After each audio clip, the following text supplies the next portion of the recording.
Hello friends, welcome back to my channel. आज हम explain करने वाले हैं ब्लैक एडम, जो आज रिलीज हो चुकी है। इस मूवी का इंतजार आपको और हमें बहुत ही बेसब्री से था। मूवी की एक्सप्लेन स्पॉयलर्स के साथ होने वाली है, तो वीडियो को एंजॉय करने के लिए स्किप किए बिना लास्ट तक जरूर देखें। और अब वीडियो शुरू करने से पहले आप सब दोस्तों से एक छोटी सी रिक्वेस्ट है, मेरे चैनल को सब्सक्राइब करके बेल आइकन को प्रेस कर लें और साथ ही अगर आपको वीडियो पसंद आए तो लास्ट में वीडियो को लाइक जरूर करें। और अब बढ़ते हैं वीडियो की तरफ। फिल्म के शुरू में हम प्राचीन शहर कंदाक को देखते हैं, जहां का बादशाह बहुत ही जालिम होता है और उसने कंदाक के तमाम लोगों को अपना गुलाम बना रखा होता है। यही हम ब्लैक एडम को देखते हैं, जो अपनी वाइफ और अपने बच्चे के साथ कंदाक में रहता है, यानी वो भी उस जालिम बादशाह का ही गुलाम है। वो अपनी फैमिली और कंदाक के लोगों को इस गुलामी से आजाद करवाना चाहता है, जिसके लिए वो बादशाह के खिलाफ बगावत कर देता है। अब यहाँ ब्लैक एडम के बेटे को देवताओं से कुछ शक्तियां मिली थी, जो उसने एक स्पेल के जरिए अपने बाप में ट्रांसफर कर दी थी, ताकि वो उनकी और कंदाक के लोगों की जान बचा सके। लेकिन वो अपनी और अपनी माँ की जान नहीं बचा पाता और बादशाह के लोग ब्लैक एडम के सामने ही उसकी फैमिली को मार देते हैं। ये सब देख ब्लैक एडम बहुत गुस्से में आ जाता है और अपनी नई मिली पावर से कंदाक में बहुत तबाही मचाता है। लेकिन बादशाह के लोग किसी तरह करके ब्लैक एडम को काबू में कर लेते हैं और उसे एक केव में कैद कर देते हैं।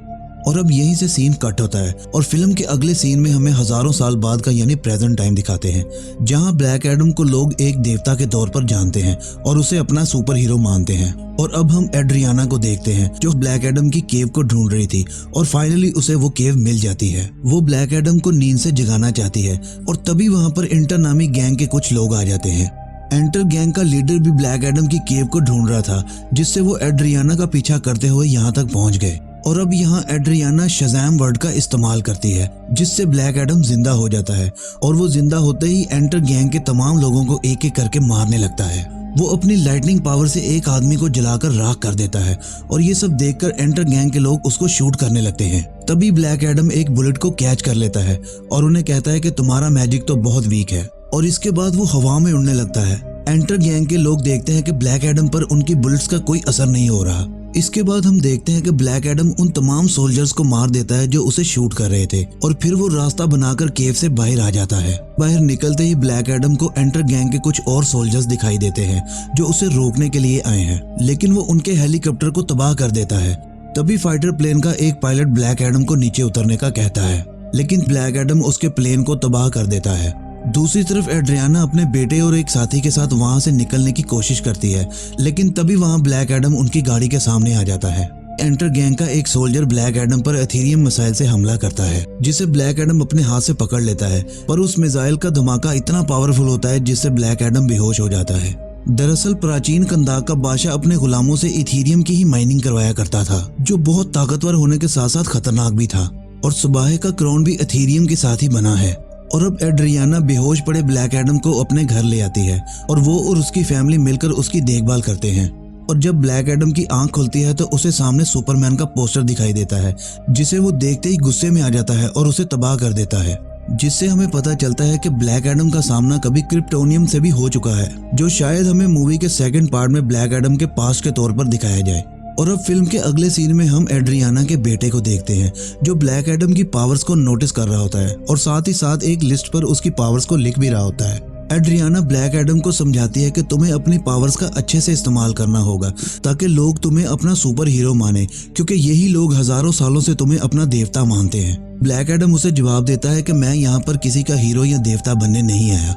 और फिर ब्लैक एडम शहर के बीचों बीच अपना एक मुजस्समा बना देखता है, जहां एड्रियाना का बेटा भी उसका पीछा करता हुआ वहां पहुंचता है। और तभी वहां एंटर गैंग के सोल्जर्स आ जाते हैं, जो ब्लैक एडम पर हमला कर देते हैं। दूसरी तरफ हम जस्टिस सोसाइटी अमेरिका यानी GSA के बेस को देखते हैं, जिनका लीडर है होपमैन, और उन्हें भी ब्लैक एडम के जिंदा होने की खबर मिल जाती है और वो सब ब्लैक एडम को रोकने के लिए कंदाक की तरफ निकल पड़ते हैं।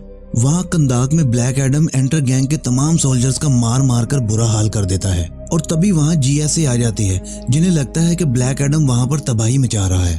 होपमैन ब्लैक एडम को रोकने के लिए आगे आता है, जिससे उन दोनों में एक भयानक लड़ाई छिड़ जाती है। डॉक्टर फेट भी ब्लैक एडम को रोकने के लिए आता है, जिसका पावर सोर्स उसका फेट हेलमेट है, लेकिन ब्लैक एडम उन सब पर भारी पड़ने लगता है। तभी साइक्लोन भी आकर अपनी विंड पावर से ब्लैक एडम को रोकने की कोशिश करती है, लेकिन ये भी ब्लैक एडम को नहीं रोक पाती। अपनी टीम को हारता देखकर एटम स्मैशर ब्लैक एडम से मुकाबला करने के लिए आता है, जो आंटमैन की तरह अपने साइज को बड़ा भी कर सकता है और वो एक जायंट बनकर ब्लैक एडम पर अटैक कर देता है। इन सब की लड़ाई का फायदा उठाकर एंटर गैंग के लोग एड्रियाना के बेटे को उठाकर ले जाते हैं और एड्रियाना के कहने पर ब्लैक एडम जेएसए के साथ मिलकर काम करने के लिए राजी हो जाता है ताकि वो एड्रियाना के बेटे को वापस ला सके। यही ब्लैक एडम और होपमैन के दरमियान बहस हो जाती है। फिर होपमैन ब्लैक एडम की असलियत बताता है। वो बताता है कि ब्लैक एडम किसी का सुपर हीरो या देवता कभी था ही नहीं और वही था जिसने कंदाक को अपनी शक्तियों से तबाह किया था। ये बात सुनकर एड्रियाना और बाकी सब लोग हैरान हो जाते हैं और तभी ब्लैक एडम उन्हें अपनी सच्चाई बताता है कि ये सब उसने अपने बेटे और बीवी की मौत का बदला लेने के लिए किया था, जिसे उस दौर के जालिम बादशाह स्वैग ने कत्ल कर दिया था और वो आज भी अपनी फैमिली को बहुत मिस करता है। ये सुनकर एड्रियाना को भरोसा हो जाता है कि ब्लैक एडम दिल का बुरा इंसान नहीं है, उसे अगर सही राह दिखाई जाए तो वो लोगों का सुपर हीरो बन सकता है। यही सोचकर एड्रियाना ब्लैक एडम को कन्विंस करने लगती है, जिसके बाद ब्लैक एडम उसकी बात मान जाता है और उसे प्रॉमिस करता है कि मैं तुम्हारे बेटे को सही सलामत तुम तक ले आऊंगा। इसके बाद वो जेएसए के साथ मिलकर एंटर गैंग को ढूंढने निकल पड़ते हैं और यही हम डॉक्टर फेट का एक विजन देखते हैं जिसमें सारी दुनिया तबाह हो चुकी होती है और इस तबाही में होपमैन की मौत हो जाती है और जल्दी ही वो एड्रियाना के बेटे को ढूंढ लेते हैं, जिसे एंटर गैंग के लोगों ने एक जगह छुपाया हुआ था। इसके बाद हम एंटर गैंग के लीडर को देखते हैं, जो उसी प्राचीन कंदाक के बादशाह का वंशक है, जो उस सबा के क्राउन को ढूंढ रहा है ताकि उसकी पावर से खुद को स्ट्रॉन्ग और इमोर्टल बना सके। और आखिरकार वो उस ताज को हासिल कर ही लेता है, लेकिन इससे पहले कि वो उसकी पावर्स को यूज करता तभी वहां पर जेएसए और ब्लैक एडम आ जाते हैं। ब्लैक एडम अपनी पावर से उन सबको मार डालता है और इसी सब में एंटर गैंग का लीडर भी मारा जाता है और जेएसए स्वैग के क्राउन को अपने साथ ले जाती है। ब्लैक एडम होपमैन की बात से एग्री करता है कि वो रियल लाइफ में कोई हीरो नहीं है और वो खुद को जेएसए के हवाले कर देता है। इसके बाद जेएसए ब्लैक एडम को एक अंडर वाटर बेस में ले आते हैं, जहां ब्लैक एडम एक क्रायो चैम्बर में कैद रहेगा ताकि वो फिर से किसी के लिए खतरा ना बन सके। और अब यहाँ सबको ये लगता है कि अब मुसीबत खत्म हो चुकी है, लेकिन तभी डॉक्टर फेड को फिर से वही विजन दिखाई देता है जिसमें दुनिया तबाह होती नजर आती है। यही एड्रियाना और साइक्लोन को एक नई बात पता चलती है कि अगर क्राउन की पावर्स को कोई हाइनेक करने की कोशिश करे तो उसे अपनी लाइफ की कुर्बानी देनी पड़ती है। और इससे पहले कि वो कुछ समझ पाए, स्वैग का क्राउन गायब होने लगता है। वहीं दूसरी तरफ हम देखते हैं कि एंटर गैंग का लीडर फिर से जिंदा हो गया है और इस बार वो स्वैग के डीमन फॉर्म में है। होपमैन भी समझ जाता है कि शायद डॉक्टर फेड का विजन ठीक था और शायद उसे ही स्वैग को रोकने जाना होगा। वो सब स्वैग के महल की तरफ चल पड़ते हैं, लेकिन डॉक्टर फेड उस महल के चारों तरफ एक फोर्स फील्ड बना देता है ताकि कोई उस फील्ड के अंदर न जा पाए। वो होपमैन से कहता है कि मैंने तुम्हें बचाने का तरीका ढूंढ लिया है और फिर वो अकेले ही स्वैग का मुकाबला करने के लिए चला जाता है। डॉक्टर फेड लड़ाई के दौरान ब्लैक एडम से कांटेक्ट करता है और उसे कहता है कि दुनिया को तुम्हारी जरूरत है, तुम्हें अपने रूप में वापस आना होगा। और तभी स्वैग डॉक्टर फेड को मार देता है और हम देखते हैं कि जेएसए भी महल के अंदर आ जाती है। वहाँ दूसरी तरफ ब्लैक एडम भी होश में आ जाता है और शज़ैम वर्ड बोलते ही अपने सुपर हीरो रूप में वापस आ जाता है।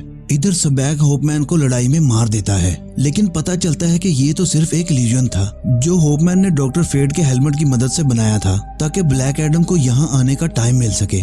और अब होपमैन अपनी क्लोन पावर से अपने ढेर सारे रूप बनाता है और ब्लैक एडम के साथ मिलकर स्वैग से लड़ने लगता है। वहीं दूसरी तरफ जेएसए के सुपर हीरोज स्वैग की आर्मी से लड़ने लगते हैं, जो असल में डेड मॉन्स्टर्स से बने हैं और वो हीरोज जल्दी उन्हें हरा देते हैं। इधर होपमैन और ब्लैक एडम भी स्वैग को हराने में कामयाब हो जाते हैं और ब्लैक एडम स्वैग को बीच में से ही चीर डालता है। लड़ाई के आखिर में ब्लैक एडम जेएसए से माफी मांगता है कि उसे इस तरह सेल्फिश नहीं होना चाहिए था और इसके बाद उन सब में दोस्ती हो जाती है।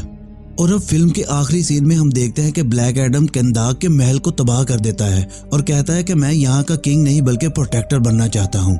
इसके बाद वो कहता है कि मॉडर्न जमाने के हिसाब से मुझे अपना नाम भी मॉडर्न रखना होगा।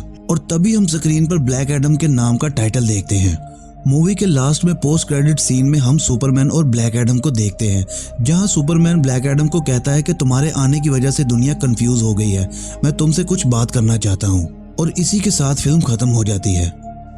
तो दोस्तों, उम्मीद करता हूं कि आपको वीडियो बहुत पसंद आई होगी। अगर आपको वीडियो पसंद आई है तो वीडियो को लाइक जरूर करें और साथ ही चैनल को सब्सक्राइब करके बेल आइकन को प्रेस कर लें और अपनी कीमती राय का इजहार हमें कमेंट सेक्शन में जरूर किया करें। और अब मिलते हैं ऐसी ही एक और अच्छी और नई वीडियो में। तब तक के लिए गुड लक।